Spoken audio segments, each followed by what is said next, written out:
कोणार्क सूर्य मंदिर से जुड़े रहस्य। आइए जानते हैं इस कोणार्क सूर्य मंदिर उड़ीसा के बारे में। कोणार्क सूर्य मंदिर भारत के उड़ीसा के पुरी जिले में समुद्र तट पर पुरी शहर से लगभग 35 किलोमीटर यानी 22 मील उत्तर पूर्व में कोणार्क में एक 13वीं शताब्दी वर्ष 1250 में सूर्य मंदिर बना। मंदिर का श्रेय पूर्वी गंग वंश के राजा प्रथम नरसिंह देव को दिया जाता है। सन 1984 में यूनेस्को ने इसे विश्व धरोहर स्थल के रूप में मान्यता दी है। भारतीय सांस्कृतिक विरासत के लिए इसके महत्व को दर्शाने के लिए भारतीय 10 रुपये के नोट के पीछे कोणार्क सूर्य मंदिर को दर्शाया गया है। पौराणिक महत्व। यह सूर्य मंदिर सूर्यदेव को समर्पित था, जिन्हें स्थानीय लोग विरंची नारायण कहते थे। इसी कारण इस क्षेत्र को उसे अर्क क्षेत्र यानी अर्क सूर्य या पदम क्षेत्र कहा जाता था। पुराणों के अनुसार श्री कृष्ण के पुत्र साम्ब को उनके श्राप से कोढ़ रोग हो गया था। साम्ब ने मित्रवन में चंद्रभागा नदी के सागर संगम पर कोणार्क में 12 वर्षों तक तपस्या की और सूर्यदेव को प्रसन्न किया था। सूर्यदेव जो सभी रोगों के नाशक थे, उन्होंने इसके रोग का निवारण कर दिया था। तदनुसार साम्ब ने सूर्य भगवान का एक मंदिर निर्माण का निश्चय किया। अपने रोग नाश के उपरांत चंद्रभागा नदी में स्नान करते हुए उसे सूर्यदेव की एक मूर्ति मिली। यह मूर्ति सूर्यदेव के शरीर के ही भाग से देवशिल्पी श्री विश्वकर्मा ने बनाई थी। साम्ब ने अपने बनवाए मित्रवन में एक मंदिर में इस मूर्ति को स्थापित किया। तब से यह स्थान पवित्र माना जाने लगा।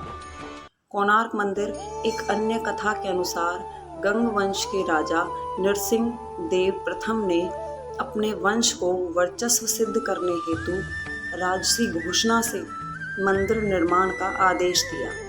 1200 वास्तुकारों और कारीगरों की सेना ने अपने सृजनात्मक प्रतिभा और ऊर्जा से परिपूर्ण कला से 12 वर्षों की अथक मेहनत से इसका निर्माण किया।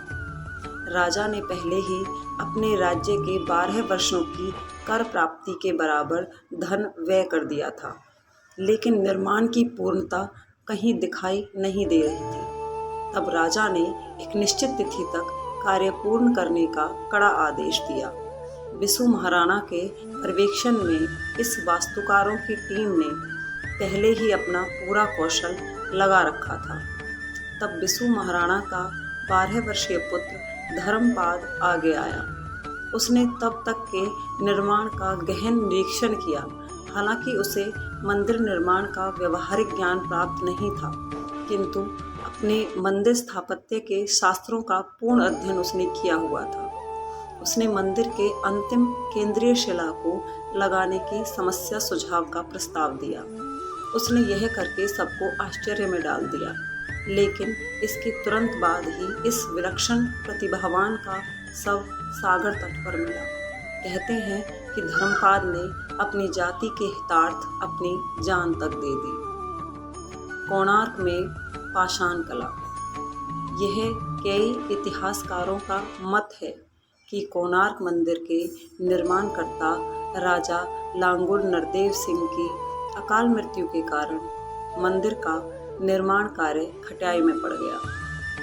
इसके परिणाम स्वरूप अधूरा ढांचा ध्वस्त हो गया, लेकिन इस मत को ऐतिहासिक आंकड़ों का समर्थन नहीं मिलता है। पुरी के मदलपंजी के आंकड़ों के अनुसार और कुछ 1278 ईस्वी के ताम्रपत्रों से पता चला कि राजा लांगुल नरदेव सिंह ने 1282 तक शासन किया। कई इतिहासकार इस मत के भी हैं कि कोणार्क मंदिर का निर्माण 1253 से 1260 ईस्वी के बीच हुआ था। अतएव मंदिर के अपूर्ण निर्माण का इसके ध्वस्त होने के कारण से कोई भी तर्कसंगत नहीं है। ध्वंस संबंधी किंवदंतियाँ। यहाँ यह मंदिर की ध्वस्तता से संपूर्ण कारणों का उल्लेख करना जटिल कार्य से कम नहीं है, परंतु यह सर्वविदित है कि अब इसका काफ़ी भाग ध्वस्त हो चुका है, जिसके मुख्य कारण वास्तु दोष भी कहा जाता है। परंतु मुस्लिम आक्रमणों की भूमिका अहम रही है। वास्तु दोष कौन कौन से बताए जाते हैं? कहा जाता है कि यह मंदिर अपने वास्तु दोषों के कारण मात्र 800 वर्षों में क्षीण हो गया था, जिसे वास्तुकला व नियमों के विरुद्ध कहा सुना जाता है। इसी कारणवश यह अपनी समयावधि से पहले ही ऋग्वेद काल एवं पाषाण कला का अनुपम उदाहरण होते हुए भी धराशायी हो गया। इस सूर्य मंदिर के मुख्य वास्तु दोष हैं: मंदिर का निर्माण रथ आकृति होने से पूर्व दिशा एवं आग्नेय एवं ईशान कोण खंडित हो गए। पूर्व से देखने पर पता लगता है कि ईशान एवं आग्नेय कोणों को काटकर यह वायव्य एवं नैऋत्य कोणों की ओर बढ़ गया है। प्रधान मंदिर के पूर्वी द्वार के सामने नृत्यशाला है, जिससे पूर्वी द्वार अवरोधित होने के कारण अनुपयोगी सिद्ध होता है। नैऋत्य कोण के छाया देवी के मंदिर की नींव प्रधानालय से अपेक्षाकृत नीची है, जिससे नैऋत्य कोण भाग में माया देवी का मंदिर और नीचा है। आग्नेय क्षेत्र में विशाल कुआं स्थित है। दक्षिण एवं पूर्व दिशाओं में विशाल द्वार हैं, जिस कारण मंदिर का वैभव एवं ख्याति क्षीण हो गई है। चुंबकीय पत्थर। कई कथाओं के अनुसार सूर्य मंदिर के शिखर पर एक चुंबकीय पत्थर लगा है। इसके प्रभाव से कोणार्क के समुद्र से गुजरने वाले सागर पोत इस ओर खिंचे चले आते हैं, जिससे उन्हें भारी क्षति हो जाती है। अन्य कथानुसार इस पत्थर के कारण पोतों के चुंबकीय दिशा निरूपण यंत्र सही दिशा नहीं बताते। इस कारण अपने पोतों को बचाने हेतु मुस्लिम नाविक इस पत्थर को निकाल ले गए। यह पत्थर एक केंद्रीय शिला का कार्य कर रहा था, जिससे मंदिर की दीवारों के सभी पत्थर संतुलन में थे। इसके हटने के कारण मंदिर की दीवारों का संतुलन खो गया और परिणामतः वे गिर पड़ी। परंतु इस घटना का कोई ऐतिहासिक विवरण नहीं मिलता, ना ही ऐसे किसी चुंबकीय केंद्रीय पत्थर के अस्तित्व का कोई ब्यौरा उपलब्ध है। काला पहाड़। सूर्यदेव की एक शिल्पाकृति। कोणार्क में सूर्यदेव कोणार्क मंदिर के गिरने से संबंधी एक अति महत्वपूर्ण सिद्धांत काला पहाड़ से जुड़ा है। उड़ीसा के इतिहास के अनुसार काला पहाड़ ने सन 1508 में यहाँ आक्रमण किया और कोणार्क मंदिर समेत उड़ीसा के कई हिंदू मंदिर ध्वस्त कर दिए। पुरी के जगन्नाथ मंदिर के मदन पंजी बताते हैं कि कैसे काला पहाड़ ने उड़ीसा पर हमला किया। कोणार्क मंदिर सहित उसने अधिकांश हिंदू मंदिरों की प्रतिमाएं भी ध्वस्त की। हालांकि कोणार्क मंदिर की 20-25 फीट मोटी दीवारों को तोड़ना असंभव था। उसने किसी प्रकार से दधिनोती मेहराब की शिला को हिलाने का प्रयोजन कर लिया, जो कि इस मंदिर के गिरने का कारण बना। दधिनोती के हटने के कारण ही मंदिर धीरे धीरे गिरने लगा और छत से भारी पत्थर गिरने से मोक्षशाला की छत भी ध्वस्त हो गई। उसने यहाँ की अधिकांश मूर्तियाँ और कोणार्क के अन्य कई मंदिर भी ध्वस्त कर दिए। पूजा अर्चना संबंधी बाधाएं। सन 1568 में ओडिशा में मुस्लिमों का आतंक नियंत्रण में हो चुका था, परंतु इसके बाद भी हिंदू मंदिरों को तोड़ने के निरंतर प्रयास होते रहे। इस समय पुरी के जगन्नाथ मंदिर के पंडों ने भगवान जगन्नाथ जी की मूर्ति को श्री मंदिर से हटाकर किसी गुप्त स्थान पर छुपा दिया था। इसी प्रकार कोणार्क के सूर्य मंदिर के पंडों ने प्रधान देवता की मूर्ति को हटाकर वर्षों तक रेत में दबाकर छिपाए रखा। बाद में यह मूर्ति पुरी भेज दी गई और वहां जगन्नाथ मंदिर के प्रांगण में स्थित इंद्र के मंदिर में रख दी गई। अन्य लोगों के अनुसार यहाँ की पूजा मूर्तियाँ अभी भी खोजी जानी बाकी हैं, लेकिन कई लोगों का कहना है कि सूर्यदेव की मूर्ति जो नई दिल्ली के राष्ट्रीय संग्रहालय में रखी है, वही कोणार्क की प्रधान पूज्य मूर्ति है।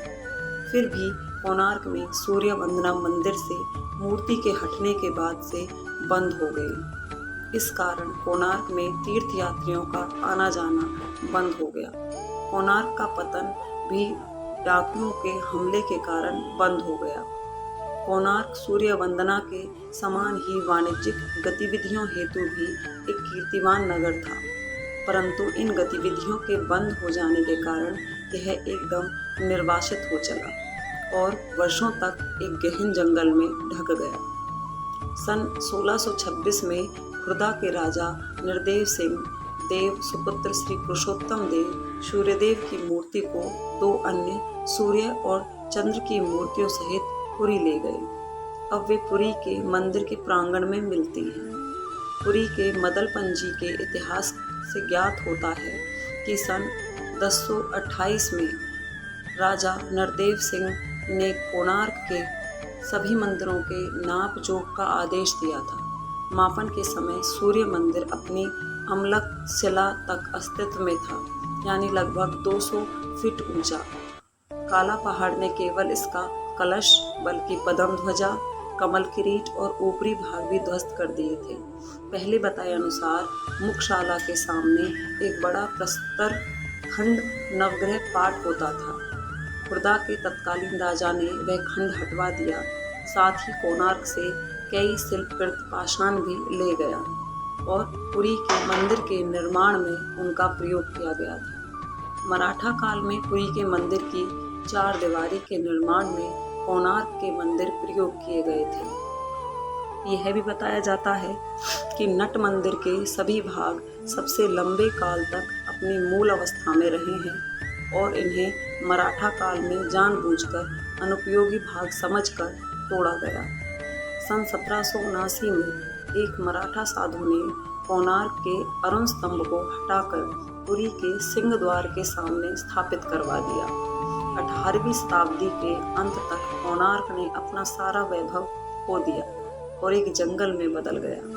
इसके साथ ही मंदिर का क्षेत्र और बिल्कुल जंगल में तब्दील हो गया, जहां जंगली जानवर और डाकुओं के अड्डे थे। यहाँ स्थानीय लोग भी दिन के प्रकाश तक में जाने से डरते थे। तो ये था सूर्य कोणार्क मंदिर का इतिहास। आप इसके बारे में कितना जानते हैं और क्या आप कभी यहाँ गए हैं? प्लीज़ कमेंट करके ज़रूर बताएं। आपको जानकर कैसा लगा ये भी कमेंट में बताएं। Thanks for watching and please like and subscribe the channel. Thank you.